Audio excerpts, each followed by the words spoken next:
Good afternoon or good evening, depending on where you're at and where you're listening from. This is Michael Cross here from Unlock the Door Radio, bringing you another exciting hour of thought-provoking discourse. And tonight, we are very honored to have John Whitehead, the head of the Rutherford Institute, joining us. And I thought it'd be really good to get his perspective on the police state that seems to be evolving in the United States. And since he just got a book published called A Government of Wolves, I think I would like to turn things over to John and let him tell us a little bit about this new book. Hey, John, how's it going? Hey, fine. How you doing? Very good. Okay, Government of Wolves. It sounds like I get that image of the sheep, the sheepskin over a wolf, and leading the pack away, or the herd, I should say. Yeah, the title comes from Edward R. Murrow quote, the great CBS journalist of the 1950s.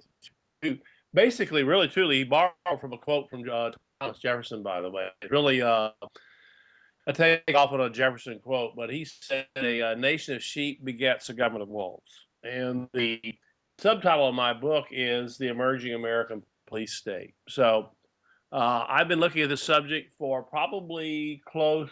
I started writing in the 1980s on this subject. In fact, I was writing in the 1980s on the National Security Agency and some of the things they were doing then, which is very similar to what they're doing now, except that they have much more advanced computer systems than they did then. So I just looked at every aspect of society. Before I wrote the book, I went back and looked closely at some of the former regimes in history, such as the Nazi state, and was the number of commentators, by the way, have written on the fact that what we're seeing today mirrors what happened in Nazi Germany, and it seems to be coming true in the United States. So I also look at a number of science fiction films. One in particular, which probably would stick out to most of your listeners if they've seen it and know any of the trends, is Minority Report, a Steven Spielberg film starring Tom Cruise. All the technology in that movie is now available to government use. The movie is actually set in 2054, so we're about 40 years ahead of the curve. So looking at sci-fi movies, some of the things that have been predicted, basically what I conclude in the book is that we live in the future. We're in the future now. While most of us were asleep, we slipped into the future and we're there. We are now living in a police state. When I use the word police, I'm not talking about local cops running around in local cities. I'm talking about federal agents. All the federal agents now in the United States, federal agencies have SWAT teams. They're fully militarized. The IRS, Department of Education even has a SWAT team in this country. They've been doing SWAT team raids on people for overdue loans. So when I look at when I use the word police, don't just think of some local policeman pulling somebody over for speeding. I'm talking about the entire police hierarchy, which, by the way, there are really no local police anymore. I can tell you about some cases that we've actually handled that prove that. Well, you brought up Minority Report, and you say you deal with it in the book. In the 1980s, correct me if I'm wrong, but in the 1980s, the issue was how far could the government spy on people's telephone conversations and their, on paper mail. And most people at that time were very much into the idea that we should have privacy. But I'm wondering if people now, they live on the computer. On Facebook, people will share intimate details about themselves that in the past no one ever talked about. If you on their send cell phones pictures, as well.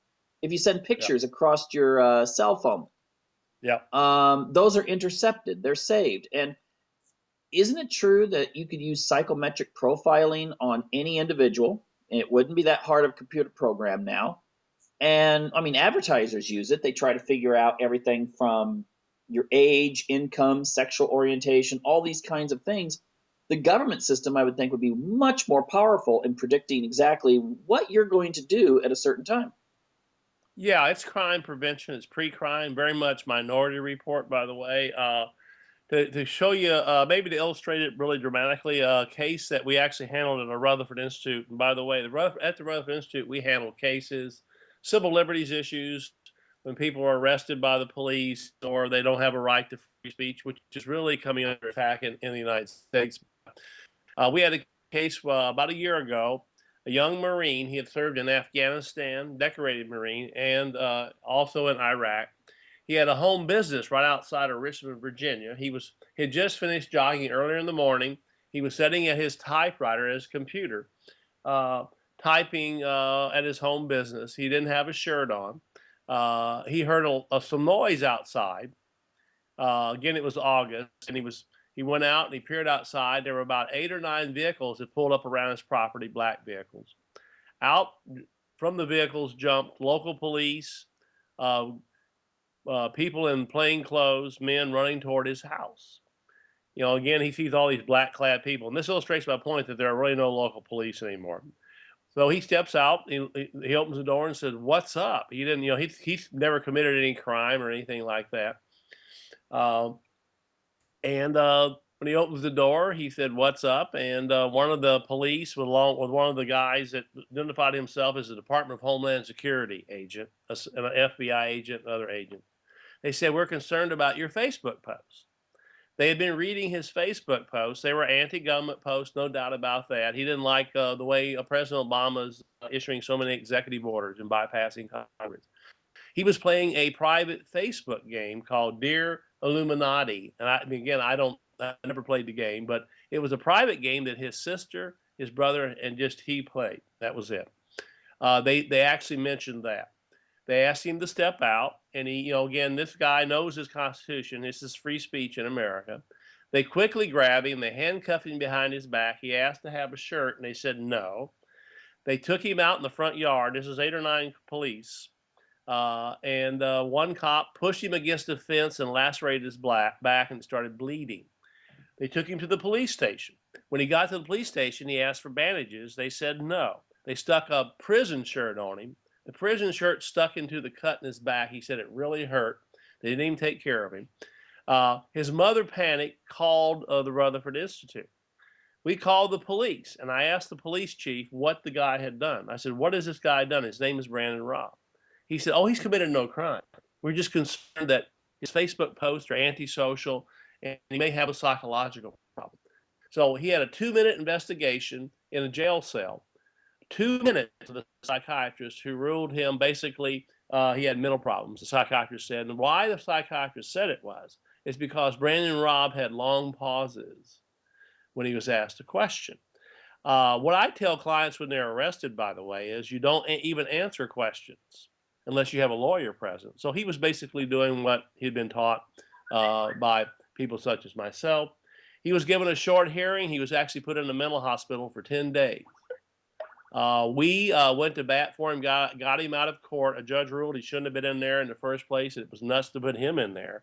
And we sued the federal government over this issue. But that sort of illustrates my point of what we're seeing happening in this country. We have now veterans across the country have said the same thing. When they post something on Facebook, the government's reading it. It's being passed on by Facebook to the government. They're reading everything you do. And veterans are getting FBI interviews because they're making anti-government Facebook posts. This is our First Amendment right to do so. So that's the state of affairs. Yeah, I mean, most people assume that when they sit in front of their computer that they have privacy. I mean, you hear people like Obama talk about the right to privacy if it comes to such things as, I don't know, abortion or something like that.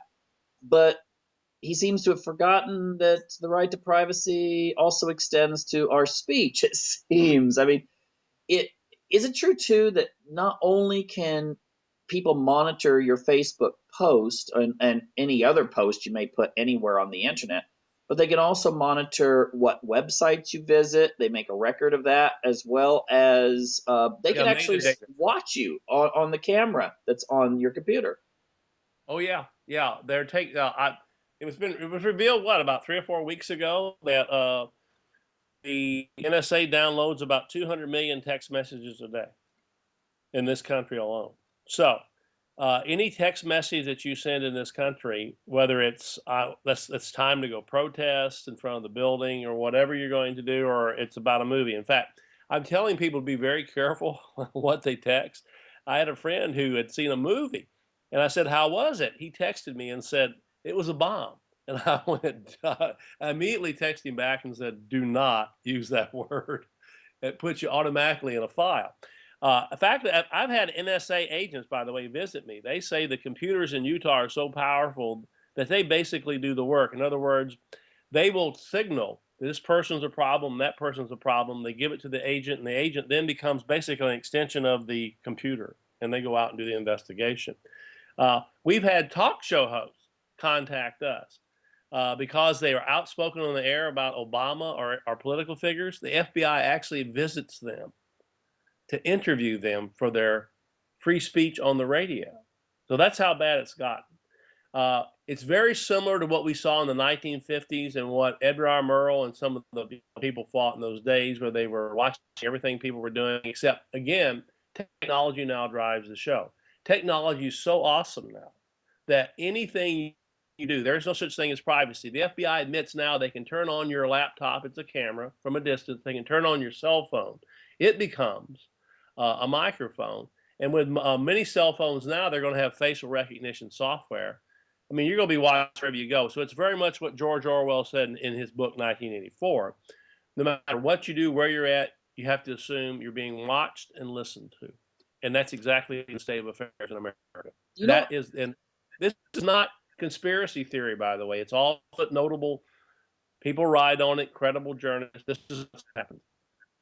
yeah, I mean, I have kids, and I mean, it's to the point, I guess, that you actually have to tell your kids, if you're, let's say you're a teenager and you're alone in the house and you've taken a shower and it's a hot day, probably not a good idea maybe to sit in front of the computer without getting dressed, because there could be some person somewhere watching you.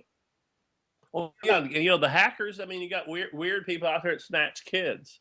That's happening across the country. We've Yeah. actually got cases that I know of where kids have gone on and done kind of weird dances and stuff, twerking they call it, and some strange people saw it. They email them, and I mean, you don't know who you're dealing with out there. I'm not sure that some of these people are private persons. I don't know. They may be government agents. I have no idea, because they're everywhere. So everything that Orwell wrote about, Philip K. Dick, by the way, I consider a prophet. People like that, or Ray Bradbury. If you haven't read Fahrenheit 451, I tell people you're illiterate. If you haven't read Philip K. Dick's novels, these guys actually saw the future. And they thought they were living in the future. Orwell, by the way, thought his book was already happening when he wrote it. So we're way down the road, folks. I mean, what this conversation I'm having right now, it's downloaded. I mean, again, NSA agents tell me, they watch everything. These are people that don't like what the NSA is doing, and that so you wake up to the reality. Again, the question is there anything we can do? The remedies are fairly slim. I mean, when someone has the powerful technology, and by the way, we only see one tip of the iceberg of what they have. And by the way, Google just bought their eighth robotics firm. All the big corporations are into robotics. Drones will start flying over America in 2015 with awesome capabilities such as scanning devices where they can see through the walls of your home, hack into your Wi-Fi. All that'll be fed back to the NSA, FBI, CIA, which all work together. What I think is really interesting is you brought up the thing about conspiracy theory, and it was just the other day there was an article. It was in one of the big networks. I just saw a link to it on another site, and I went to it. And now they're actually coming out and saying that they're working, and they actually have prototypes of these like insect drones. Oh yeah, all they these, have insect drones. huh? They have a beetle drone, which actually can hide in the crevices of your house. They can record everything you're doing. They have the hummingbird drone. People can go. I tell people, go on YouTube and look at these things. You can go on to YouTube and see the hummingbird drone, the seagull drone. They have the new Atlas Android, which is a 6 foot, 330 pound human being, which is, I've been told, by the way, by drone professors, that's your future policeman. It's going to be somewhere after 2020, they'll be very sophisticated, knocking on your door if they have an issue. And by the way, uh, a drone flying over your house, hovering over your house, watching what you're doing. If you're cleaning a legally owned shotgun, there's a chance you might get a SWAT team raid. We actually have cases where people have legally owned shotguns. The police find out they do SWAT team raids, and people get shot.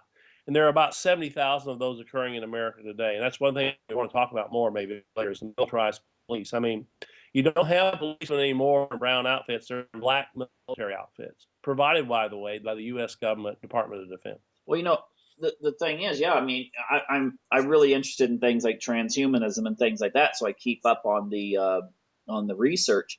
But what really did surprise me though was just this article in a main, one of the big networks that, of course, they were making it sound good. They were saying, oh, with these little tiny aerial drones, they'll be able to, maybe go into fly into a cave or into a fire or something and rescue people. I mean, give information back. I mean, And, it was like a PR thing. It was a PR, but at the same time, drones will have beneficial purposes. By the way, I mean they will be used beneficially in some instances, sure. yeah, but at the same time, whereas something can be used beneficially, I mean, dynamite was invented by Nobel, to help in the mining and building infrastructure and things like that. And of course, it got used big time in World War One. So everything has a double edge to it. Well, too, it's more a double edge. If you study the way the police are going in this country, in small communities, police have MRAPs, which are large assault vehicles with turrets on the top. You're talking about communities of 5,000 people. They have all the military gear. It's all being provided basically free by the Department of Defense. In fact, those MRAPs, the turret vehicles I just talked about, they cost the American taxpayer $150,000. They're given by the Department of Defense, the Department of Homeland Security. They give them to local police for $2,000. Wow, that's less than a high school. So large corporations, and that's what's driving it. The large corporate state is driving. Mm-hmm. Okay, let's move on here a little bit. It's not very friendly. Yeah. I was talking to someone recently. She's a educator. Are you there? Yeah. Okay. Good. Okay. I was talking to an educator. I mean, she's about as conventional looking as you can get. I mean, not that she's bad looking. I mean, she doesn't stand out in any way, shape, or form. And she said that when she took a trip to Germany recently with her daughter, she was pointed out. I mean, it just said, well, ma'am, could you come here? And they conducted a full strip search on her, even though she had said, well, I don't want to leave my daughter alone. They said, well, tough. And is this a trend that's being fueled by the U.S. government so that it reaches throughout the world? Oh yeah. There's no doubt about that with the TSA, and again, the Rough Institute, we've had cases on that where they touch every part of your body. I mean, we defended female Air Force, and they fly actually for American, these American airline companies that they've complained to me they're touching their breasts, their vaginas. We've had people in wheelchairs who said, I just had an operation, please do not touch me. And they actually go in and injure them. Yeah, I think, again, America is the leading empire of the world. And as it stretches its military empire out across the world, it's also retracting at the same time. It's come home to America, to the American soil. So everything you're seeing happening in the military, from the recent announcement that the American military is now going to go to robotics for their soldiers, you're going to see that come home. It's already, like I said, go on YouTube and watch the Atlas Android. That thing is going to be frightening. I've told people, can you imagine opening your door and there stands an android and you say, do you have a warrant under the Fourth Amendment? Are you are you really going to do that? Or listen to this. If you're a free speech protester, remember how brutally they put down the Occupy protesters in the fall of 2011 with billy clubs, tasers, pepper spray. when you see a fleet of dragonfly drones coming down the street armed with sound cannons, rubber bullets, lasers, and tasers, are you going to exercise your free speech right to free speech? No, you're going to run. So the old days where people are out there really getting rowdy and asserting their rights, I think those are going to be gone. I mean, the robotics thing is going to be very, very dangerous to freedom Yeah, I in mean, every way you can think about it. often the mainstream media demonizes other countries, but I can tell you right now, I've been to Russia a lot of times, and and their their airport security is not anything as well. I guess you could say intrusive as America's is. Even in China, I mean, you're supposed to rate your the person checking your papers and stuff according to how polite they were to you. I mean, Yeah, and yeah.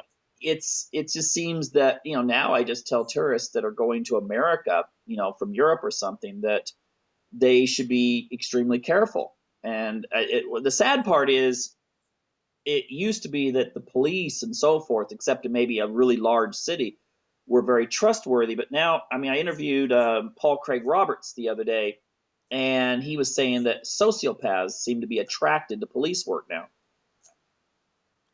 Well, I have a whole chapter in my book, A Government of Wolves, on the fact that that's partially true. I mean, people with a certain mentality, but also once you put on all this military gear, you have assault vehicles, you have Kelwar helmets, again, all provided by the Department of Defense in America.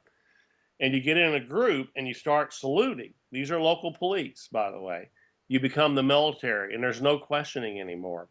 Whereas in the old days, you might have one policeman show up with a warrant. Now you have a whole gang of them in these black outfits. And there are cases that I detail in my book, A Government of Wolves, where the case of Ayanna Jones a couple years in Detroit, they did a SWAT team raid and all their military gear into her apartment.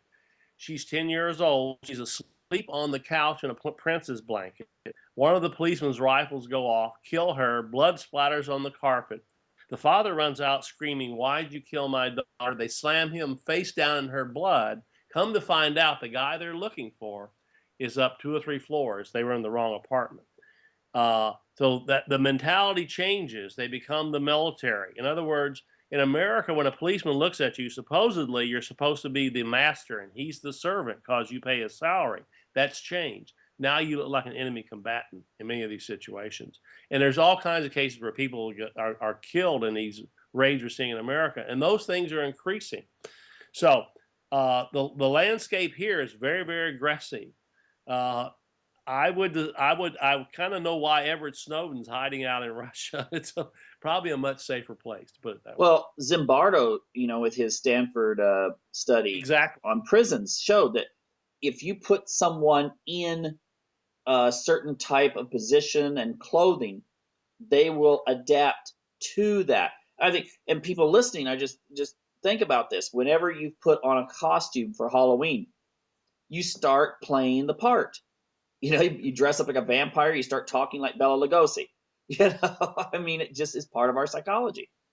Yeah, in my book, I have a whole section on the book called The Psychology of Compliance, where I talk about Zimbardo and also Stanley Milgram's experiments at Stanford, where he showed, yeah, people get out of control if there's something in human nature. So that's why human nature needs to be restrained. But once you get in those military gear and get in the groups and get your assault rifles and you arrive in an assault vehicle at an American citizen's home, you're viewing that American citizen different. Under our Constitution, supposedly, like I said, uh, we're supposed to be the masters. Even the President of the United States is supposed to be our servant. But those things have all been reversed. That's no longer true in America. Do you?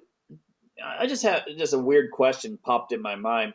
I mean, there's been a couple of these stories I've seen in the past where there's been like an exhibition thing for people to watch uh, government emergency teams and so forth. And a couple of them have had like a zombie theme, like something, Walking Dead or something like that. Is there something deeper in that? I mean, is there like this conditioning people to feel that someday there'll be these out of control masses that have to be put down? To be honest with you, and again, I don't want to sound conspiratorial here, and I'm not. I think that we're being conditioned to accept ultimate authority, especially the younger folks, um, through the use of technology. A lot of the films we see are the superhero films where people are getting their heads smashed. No one's following the law. People are going through doors. All the things I see happening today, I think that, and we're being taught to accept the fact that we are being watched. There's no privacy. I mean, people are giving it up willingly.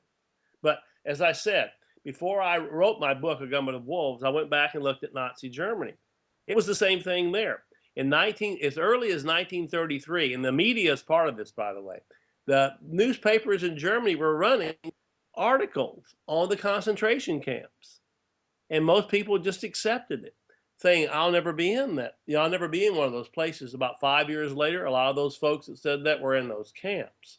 So that's exactly what's happened in this country. Except here, I mean, and again, I have a section of the book entitled "The Electronic Concentration Camp." We're already in a concentration camp here. If you make the wrong move, and I get this question all the time when I speak. People will say, "Well, if I've done nothing wrong, what's the hassle?" Well, you don't really have to do anything wrong. In Nazi Germany, husbands, because a wife might speak to a Jew on the street, he would report her and she'd be taken away. Martin Luther King did nothing wrong. The FBI collected 17,000 pages of information on the man to discredit him.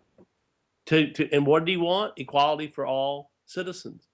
So again, we're all, with the advance of technology, we're far beyond what happened to Martin Luther King in the 1960s. I mean, everything you do now is categorized, you're filed, you're watched. I've had NSA agents tell me that. In fact, here's the scary thing. This is just one of the scary things. I've had NSA agents tell me they're leaving the country. They're either leaving the country or going to high ground in states like Colorado, Arkansas. These are the things they're telling me. Whether it's true or not, I don't know. But I do know that some of the rich people are actually buying up parts of South America and places like that. Wow. So I mean, people feel some kind of. Here's another thing that people really have to be aware of. In August of 2012, the Department of Homeland Security purchased 1.6 billion hollow point bullets for use by their agents and other federal agents. Again, I said all the federal agencies have SWAT teams. Hollow point bullets, which explode on contact. The Social Security Administration followed suit and bought about 200,000 rounds of hollow point bullets for use by their agents. So the question is, why would agents in the federal government be armed with hollow point bullets? They're not for target practice. They're for deadly kills. And that's got a lot of people on edge here. They're not wondering what in the world you're going to use hollow point. 1.6 billion hollow point bullets? yeah, I'd encourage people to do the math on that. I did. I don't have a figure in front of me, but it was sort of like you'd have to like have 10,000 agents firing a bullet once a second, and I calculate how many, was it days it would take for them to use that much up. You know, if you had that many agents, one round per What? second, it would still take a very long time to finish your bullets up. But here's the thing. I had an interviewer say, "Oh, well, they were just probably buying them up so that the crooks wouldn't get them." Okay, but they didn't buy them up. They actually got a company called ATK Corporation. They contracted to have them made specially for them, so they weren't just buying them up. Yeah, and I won't name the newspaper, but I remember when I first heard about that story. Of course, whenever I hear about something, just on a blog or something, I check it out to see if it's legit. And I found a newspaper article in a very well established mainstream publication, and it was confirming exactly what you said about the 1.6 billion bullets. In fact, it was saying that this was going to be if you'd bought stock or something in some company, you'd have made a lot of money. But then later, I noticed that when I went back to that a couple months later, the article had been pulled, even though it was in a couple months later, it was starting to go mainstream, I guess, because of the alternative press. The government must be using a lot of pressure to make sure that some stories are just best, assigned to memory hole. Well, the point is the American government is a secret surveillance spy state funded by large corporate interests. It has nothing in common with the average American. It's just like when President Obama gave his recent National Security Agency speech, where he said virtually nothing. Uh, and people came to me. I said, "Why would you believe the head of a secret surveillance spy state? What if he said anything?" James Madison, who was supposedly is called the father of our Constitution, he said we ought to mistrust all those in power. A good sense of skepticism is very, very important. Not that you hate or whatever, but we know from history that people in power routinely abuse power. They steal money. From in the 70s when Richard Nixon was using the IRS to attack his friends and collecting information on them. I mean, that was time to wake up. But virtually every president, Ronald Reagan, by the way, used the NSA against his enemies. Every president has used the NSA. And the NSA, by the way, has all the information they need, for example, on all the leaders of our country. For example, if the President of the United States or any congressman have done anything that can be used against them, the NSA definitely knows about it. So I would go so far as to say that groups like the NSA, FBI, which the NSA uses the FBI to collect domestic information, by the way, really run the country. So if you had a, I mean, it's not inconceivable then that when people say, well, I don't say or do anything that I feel is really noteworthy or anything like that. But then maybe that's when they're like 20. But then maybe when they're 40, they've decided to run for office, and there may have been some love notes they sent to somebody, who they were having an affair with or something like that, that they've sent over some email. And those are hidden away. And you're saying then that there could be a possibility that NSA could be used then to contact that person and say, hey, maybe you don't want to vote against us. I mean, J. Edgar Hoover did stuff like that. Yeah, Hoover did a lot of bad things, by the way. But yeah, there have been cases where judges in this country have been up for nomination for a judgeship, and actually, what they purchased at leading bookstore chains, it's revealed the books they've read. Now, what in the world is that anybody's business? I actually had an NSA agent tell me, he said, and this is key to, I think, to the privacy concept. He said, we're becoming like chickens in cages. And I had to think about that for a second. He said, have you ever been behind a truck full of chickens in those little small cages? And I said, yeah. He said, that's what we're becoming. That's what lack of privacy does. You're locked in that little cage. You're afraid to move, afraid to think. But here's the key. You don't really have to do anything wrong if the right political person's in power. And for example, with drones coming, and even private individuals, your neighbors are going to have drones, by the way. If you're out in the front yard and you're a political figure and you might kiss the next door neighbor's wife on the cheek to thank her for something, that's all it will take to blackmail you. They'll release the footage of that saying you had an affair. And it may sound preposterous, but that's exactly what's happened in the past. And by the way, police departments around the country right now, and there's some cases actually on this, they're handing out apps for cell phones free where citizens can now anonymously report their neighbors for certain violations. And as I discuss in my book, what I call the overcriminalization of America, it's against the law in most cities to have a chicken in your backyard now, or have a vegetable garden. In San Rafael, California, it's against the law to smoke in your own home. So, uh, neighbors can report you, they can arrive, and if you have the wrong political view or you're planning a protest, the FBI is already sweeping in, by the way, before protests now and ransacking apartments trying to find things to discredit the protesters. So we don't live in the America that people read about in the textbooks at school. Yeah. Now, I'm going to say this. You're going to get some people, probably not ones listening to this show, but there are going to be some people who are going to say, this doesn't sound like my community. And what would you say to that when they're like, well, you're describing something that seems to be some sort of dystopian fantasy that, I mean, it is this part of an acclamation you see that's been going on for years, and it's like how does this compare like to Nazi Germany, for instance? In 1933, did everyone suddenly go, oops, there goes my freedom? You know? No, they were too busy being entertained. The average American watches 160 hours of television a month. They have no idea what's going on in the local community. I talk to very few Americans that either ever go to a school board meeting or to a city council meeting. They have no idea what's going on.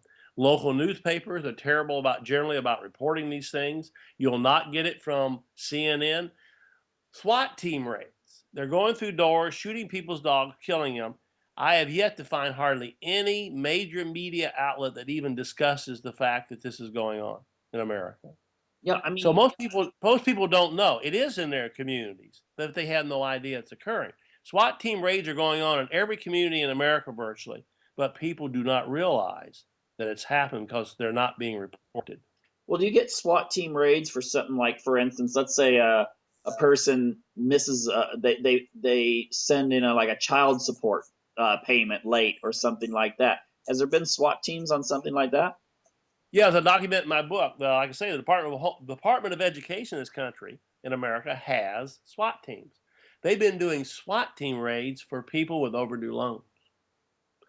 75 to 80% of SWAT team raids are for mere warrant service, which usually one policeman would come to your door, okay, knock on your door, have the warrant. Well, this is key. This is why we have it in our, it's the key provision in our Constitution, by the way, our Fourth Amendment. It said, before the government can either do surveillance on you or touch you, violate your body integrity, they have to have probable cause, which means some evidence of illegality. And if they got that evidence, they need to go to a judge unless it's a super emergency situation to get a warrant. They are supposed to arrive at your door and say, are you John Smith? What's happening today is, like I said, with the case of Ayanna Jones, they were in the wrong apartment. There was a case of a Marine, which I detail in my book, named Jose Guerrero in Arizona. The police were doing SWAT team raids in the whole area looking for people who had pot in their home, marijuana. They entered his home at 3 a.m. in the morning. He's a former Marine. He took his family, shoved him in the closet. He stood at the end of the hallway with his hunting rifle. The police entered and fired over 70 times. 50 bullets hit him. He bled to death on his own floor. The police said he fired at them.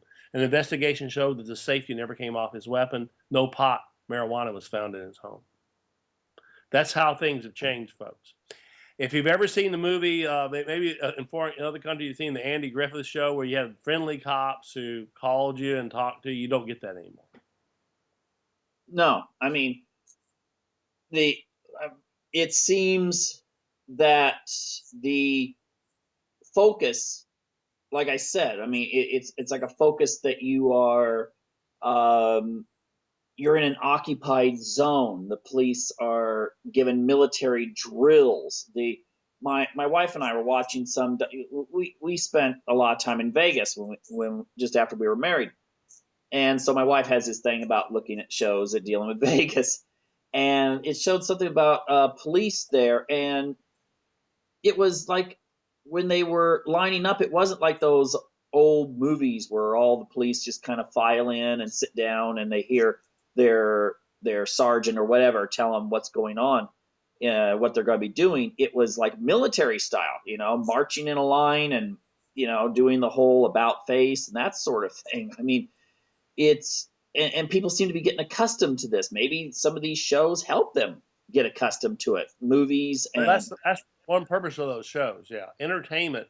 Huxley, in A Brave New World, basically said his thesis was we would be smiling at Big Brother. We wouldn't be running from Big Brother. No, it's taught to people this day. This is the way a policeman should look: black outfits. And I often say, when you see the movie Star Wars, what color does Darth Vader wear?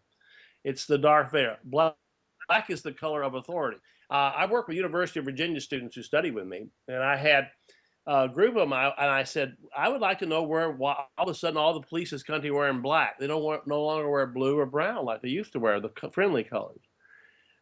These students did a long research project. They brought it to me, and they handed me the paper, and they had some pictures, and I flipped through it. I went, oh, my God. It was Nazi soldiers standing there with ball caps on, just like you see the modern cops today in black outfits. You couldn't hardly tell the difference between a Nazi and the modern American police officer. well, didn't one of the big fashion designers designed the German uniforms. I mean, one of the big ones that's still around today. I mean, they were quite stylish in those days, it seems. White, stylish, but black is the color of authority. It's not the friendly color, no. And again, in supposedly a free country where you're paying the policeman's salary, he's supposed to be working with you. But in this country, when I'm walking along sometimes and I see police, how they walk up to people, it's not a friendly person. No, it's a person who's in authority, and you either consent or they take you away. And again, we've seen a sporadic shooting of unarmed citizens in this country over the last couple of years. That's increased. You used to never see that. It would cause a mass investigation. The other thing police in this country have, and the courts grant, it's called qualified immunity. Policemen shoot unarmed citizens. There's no basically penalty for them. When people do get damages, the American taxpayer pays for that. The cop just keeps working his job. Very few of them are corrected. Yeah, didn't recently. I mean, some cops that were accused of beating a homeless man to death. I mean, and then That was in California, yes. The other thing I'm seeing, which is really alarming, it's what I call it in my book, A Government of Wolves, it's the invasion of bodily integrity. All the anal rectum searches we're seeing in America. I mean, they've actually caused bleeding on the streets of Milwaukee. They've been sued in Oakland. Angel Perez, 32-year-old delivery driver in Chicago, the police wanted him to be an informant. He didn't want to do it. They grabbed him, took him to the police station, chained him to a jail cell wall, and said, "We're going to show you what it would like to be in prison." They actually sodomized him with a pistol. He sued them now for damages. But we're seeing a lot of that. The case of Ashley Dobbs, which I detail in my book, her and her niece about a year and a half ago were driving through Texas in the middle of nowhere, and a policeman said he saw them throw out a cigarette out of the car. He pulled them over. He asked them if they had marijuana. They said no. He actually pulled them out, called a backup cop, and they did vaginal and rectum searches without changing the glove. They've sued for about $1.5 million, and they're probably going to get it because you can go to YouTube, by the way, and watch that one. It's on YouTube. So we're seeing the increase. For some reason, there's this wanting to touch people's rectums and stuff in this country. It's really invasive. well, the thing about All documented cases, by the way, all documented, footnoted material. yeah, I mean, it's quite amazing. If you think about the fact that the national media will very rarely cover some of these cases that, I mean, you think about the Rodney King case that got worldwide attention back in the early 90s. But then there's things going on now that, aside from, a local newspaper or something in the alternative press, or if you go to YouTube, you don't if you just watch the network news, you wouldn't know about any of this stuff. No, and that's why I tell people you can't get news from watching any of the networks in this country, the real news, because they're consumed with pizza parties. I mean, the stuff, when I turned off television 2 years ago, I just stopped watching it. And the amazing thing is, it liberates you in a way. So I tell people, you're not watching people talking about inane subjects like Brad Pitt's pimples or something, which you hear on going on the supposedly news shows. You can get news off of good shows like this one we're doing right now, good interviews. You can get it off the internet, underground, what I call underground kind of posts, things like that. But and by the way, like I said, the NSA has for the last 40 years been doing what they're doing, and the media's never reported. It took Edward Snowden to announce to everybody, here's what they're doing. People knew that. Like I said, I wrote on it in the 1980s. It was happening in one of my books. So you're not going to get it. And the question you raised earlier, people say, well, it's not happening in my communities. Well, of course you're not going to know it if you're sitting 160 hours in front of the television set. That blows my mind, by the way. Well, I'll say this. I had a meeting where I had a large number of young people, and we discussed the issue of Syria, and I wanted to show both sides and everything.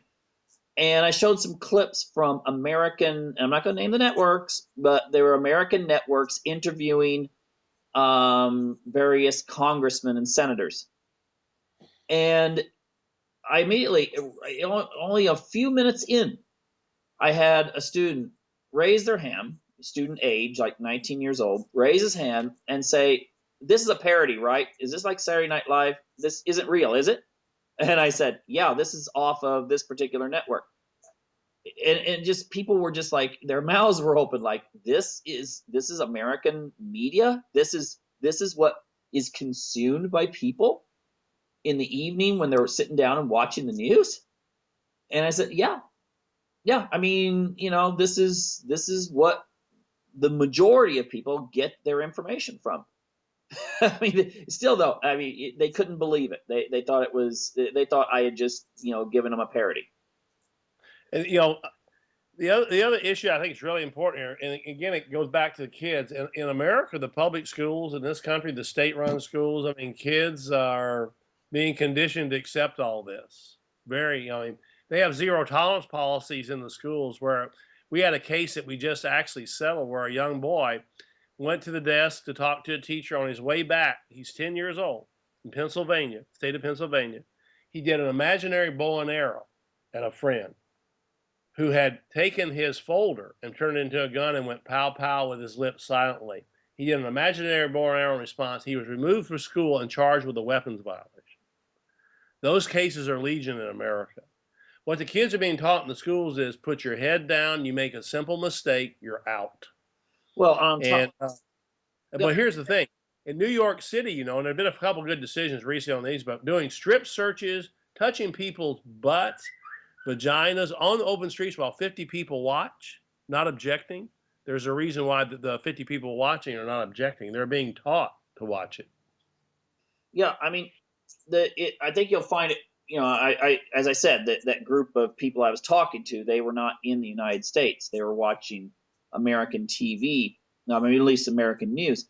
But the other thing is that there's a lot of schools we say the thing about zero tolerance, where a 6 year old will be seen holding hands with a girl and gets in trouble for this. It's almost like you're being taught that any kind of human interaction is considered sexual harassment, and it gets on your records, and then psychiatrists have to Oh, look at you. case one case we were involved in, a 6-year-old kissed a girl in the hand. He was accused of sexual assault by a teacher. Sexual assault. Now this goes on their records. If it's not cleaned up, it's a permanent record. A kid with an imaginary bow and arrow just kidding around, that's a weapons violation. In that case that we defended him, we got it removed from his record.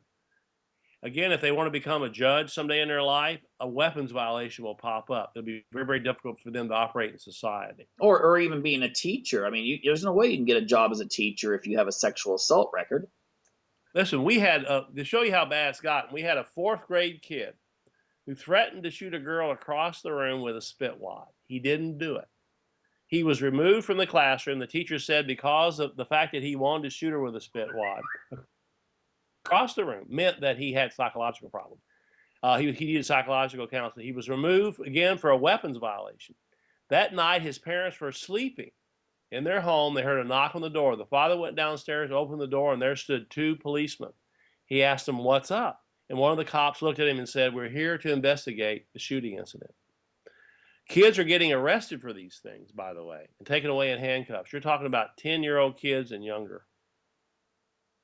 Yeah, I mean, this is, I mean, again, you got to reiterate, we're not talking about China. We're not talking about Russia. I mean, those countries don't have this kind of thing, which is pretty amazing. Yeah, America, by the way, is going to be in my opinion, right now it's emerging as going to be the leading police state in the world. It's going to be very efficient. If you step out of line, you got to be really careful.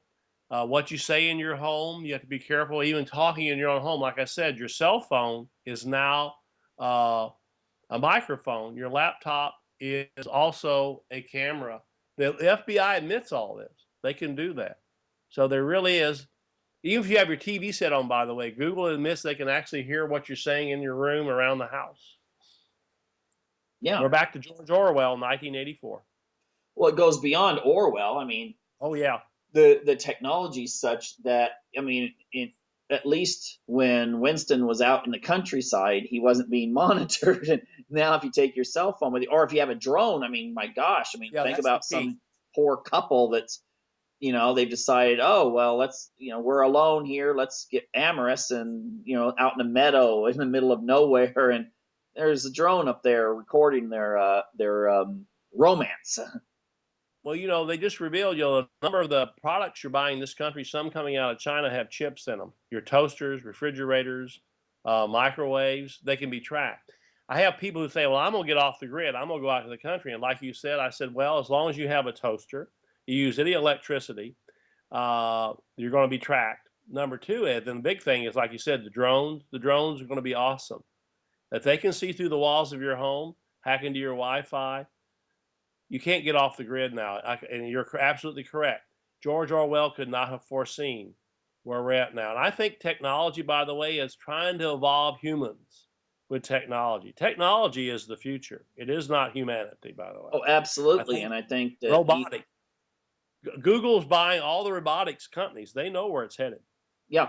And then if you combine that with the revolutions that are taking place in genetics, I mean, if Oh, you yeah. have, think about that. I mean, just think about that. If your DNA is on record, which I'm sure that there's some provision somewhere in the new Obamacare thing that they're going to keep genetic information, of course, just to help you, in case they want to give you a certain medicine. And if you look at the psychometric profile they can get off of all the websites you go to, all the statements you make, all the pictures you've sent, all this kind of stuff, combine that with your DNA, you pretty much have a good idea of exactly what this person is all about. I mean, you, in kind of a weird sense, could create this person. Yeah, the FBI is amassing a huge DNA database, and it isn't to prove people innocent. It doesn't make any sense. The Supreme Court in this country has actually upheld you can now forcibly take DNA samples from people when they're arrested. They've been doing it a number of traffic stops in this country. They've actually forcibly removed blood in some states, and that will track your DNA. What I'm told by people who work in the field, that DNA can actually go back many generations and determine who your ancestors were. For example, in this country, one big radical was Thomas Paine. If you're some way related to Thomas Paine, and they feel that rebelliousness might exhibit itself in the future, I think they're going to try to modify that. So they can actually look back into your past and find out who you're related to, and they're going to try to mold that. Again, the sci-fi movies have all predicted that. So, and the ones I mentioned in the book, people should go see. Minority Report. One movie I tell people they better see is They Live, John Carpenter's great movie.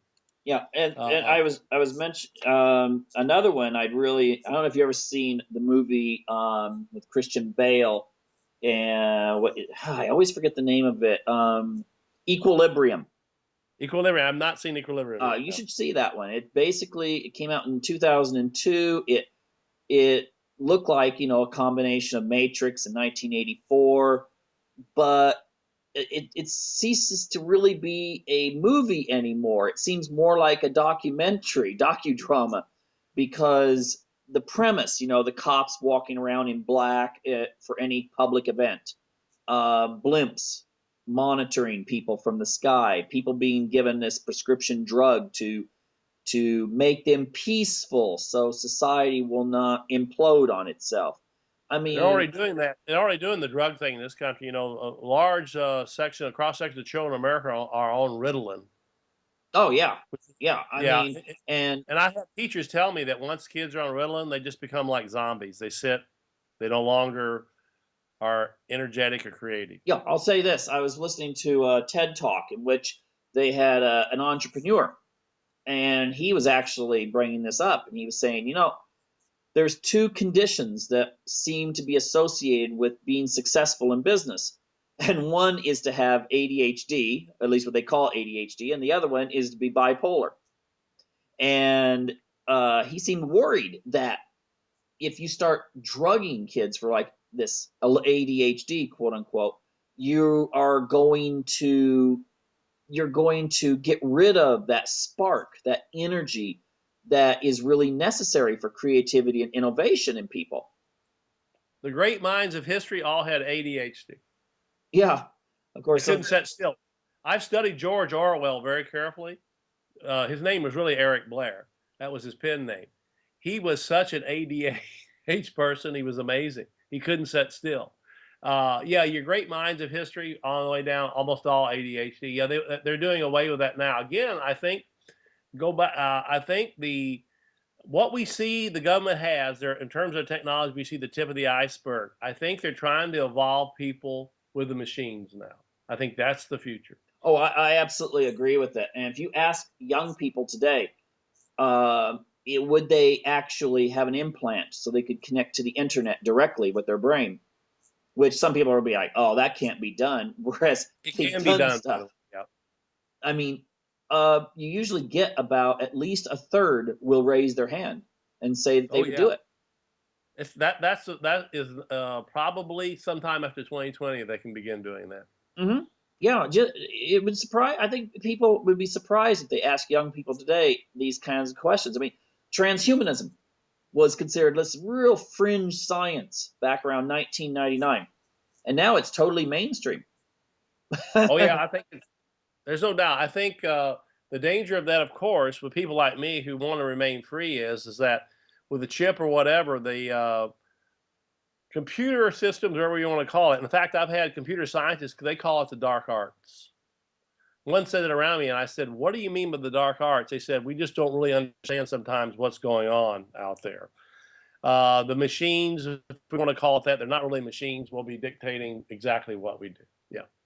Yeah, I mean that's really troublesome if you realize that if you're being monitored now, just think if they're actually in your heads. We have about 1 minute left. I want you to tell how people can get more information about your book, your website, and basically to start, if they haven't already, to start looking into these issues and become informed. Yeah, my book is called A Government of Wolves, The Emerging American Police State, Amazon.com. You can grab it there. You should read it because I try to propose some solutions, but it's going to take really active citizenry. We have a website at rutherford.org. That's rutherford.org. I write weekly on these issues. We post about our cases. Uh, Education precedes action. If you're not educated on these issues, folks, you're going to become the sheep. The begat, you're going to begat the government of wolves. We've already done it in this country. So, like I say, Americans are transfixed with television now and computer screens, and that's running the show. There, see the movie V for Vendetta. Yeah, good movie. It's a really good movie. I covered that in my book. You can be aware, but you're going to have to step back, go out and grow a vegetable garden, turn the television set off, uh, listen to shows like this, great interviews like this, and read different websites on the internet, get educated. Otherwise, there really is no hope for the future. And I don't want to sound dismal, but it's up to you, the listener out there, to change things. As Gandhi said, you need to be the change Oh, if you want to see change, and a- you can be. absolutely. And with that, I'm going to have to say again, thank you, Mr. Whitehead, for sharing all these excellent thoughts with us. And I really encourage people out there to check the website out, as well as to check out the book, Government of Wolves, and become more informed. And this concludes this broadcast of Unlock the Door Radio. Hope you're back next week. Take care.